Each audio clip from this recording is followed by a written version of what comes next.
Today we are going to be looking at the new Jakks-specific Sonic the Hedgehog Knuckles bendable figure, released, of course, by Jakks-specific recently as this year, though it has been months since these figures came out, and I have done a review, a 2-in-1 review of Sonic and Shadow, and in that video I once said that if I think the Knuckles is in a really good scale, I might get him.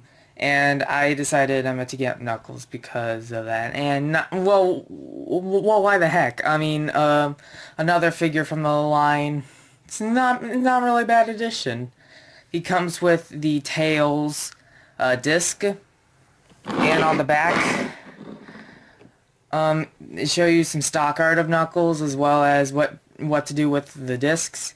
And they also show you the other characters in the set. There's also Sonic, Tails, and Shadow. I already reviewed Shadow and Sonic in one video. I've never gotten Tails, nor will I ever be getting Tails because he is out of scale. Not even the same proportion as the others. He looks slightly larger than everyone, which is not really good for someone who's depicted as being a short character. I mean, he's 8 years old, for God's sake. But we're not talking about Tails, we're talking about Knuckles the Echidna, so let's open them up. So here is the Rolly toy. Basically what you do is basically you just roll the toy. That's basically the main purpose. Again, it would have been better if it had actual accessories from the games, or even better, just not have them at all, because I feel like if they didn't have the discs, they would have been a lot cheaper, like $5. I mean, these are cheap, these are cheap toys, so it would have been better just to not include the discs, or maybe just have those other Jakks Sonic toys, those classic character, where the toys are inside a ball. And it's like a ball gimmick game toy. Why not include the discs in those as well?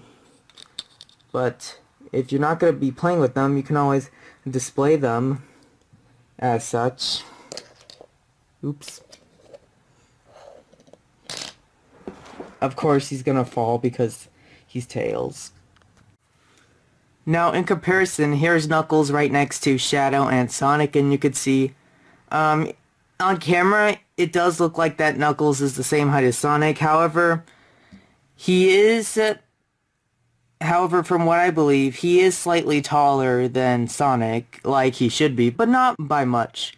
I mean, but you can tell that they actually did try, their best to accurately scale the character. Sure, he's not accurately this tall, but you can still tell that they did try, and I kind of appreciate it.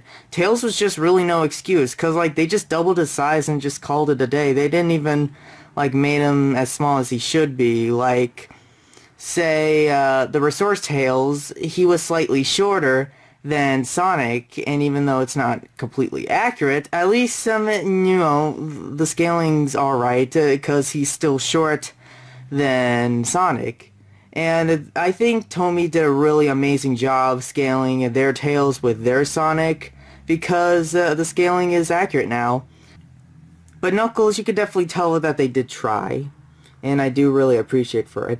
In fact, he really scales well with, I feel like the scaling on Shadow looks better than on Sonic, but nevertheless, I think they did an alright job with the scaling. So here's the Jakks Knuckles right next to the Tomy Knuckles, which you could definitely tell the differences. The Tomy one is an action figure with around 5 points of articulation, while Jakks Knuckles is a bendable figure, and the only articulation you'll really get out of this guy is the ball joint in the head. In my previous video on the Sonic bendable figure, I compare that to the Tomy figure, and personally I think it's a tie, because I think they're both well-made sculpts, and they work great in any display.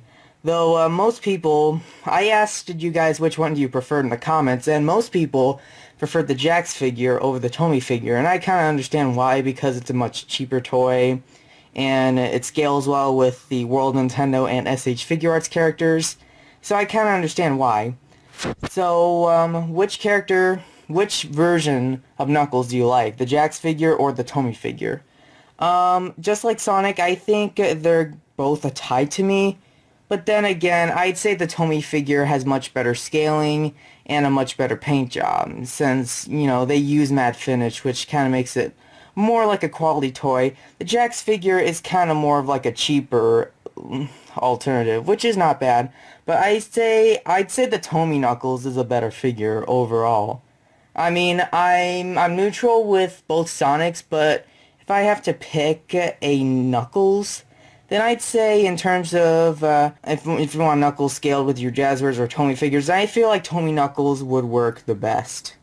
So now let's take a look at Knuckles. You can definitely tell that his sculpt is fantastic. He looks exactly like, it's like he came straight out of the game's post-Sonic Adventure. Here's his tail, which is just a big piece of rubber. I wouldn't recommend breaking it. And unlike Sonic, his nose is not that long, so of course his nose is not going to break. His dreadlocks they're very flexible. I feel like this guy fixes the problem that most Knuckles figures have, and that, because most Knuckles toys are usually limited by their dreadlocks. I mean, the Tomy one, his head is supposed to move, but it really doesn't really move at all.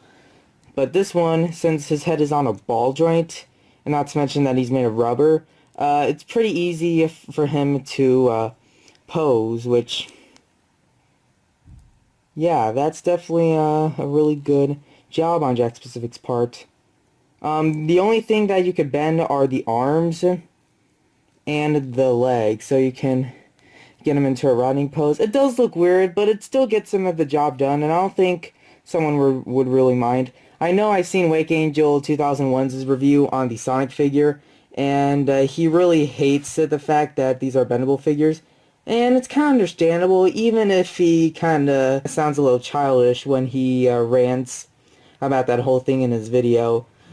Just mainly because Sonic isn't depicted as like a rubber hose style cartoon character, but doesn't really matter, to be honest. Just as long as you have a good looking toy with a decent amount of articulation, because action figures should have at least 4 points of articulation to be considered an action figure. And besides, I'm a really big fan of bendable figures, even though I don't buy a lot of them. I definitely like a lot of bendable figures.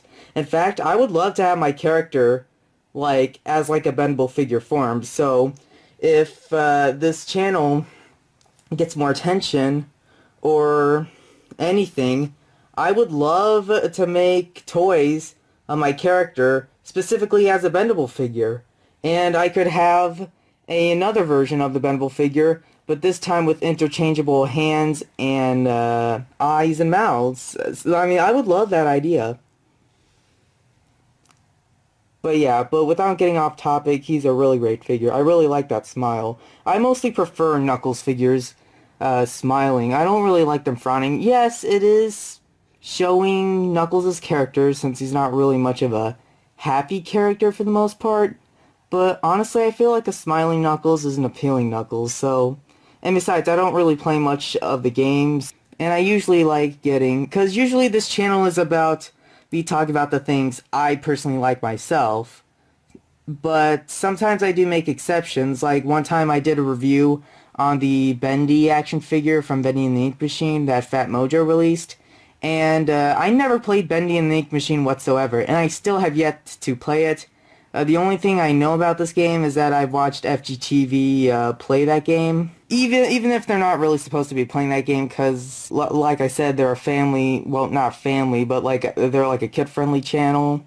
I mean, I don't want this review to get really long, so thank you for watching. I give Knuckles maybe like an A- or a B+. A really great figure. Not the best in scale, but still gets some of the job done, and I really like this guy. Thank you for watching this video.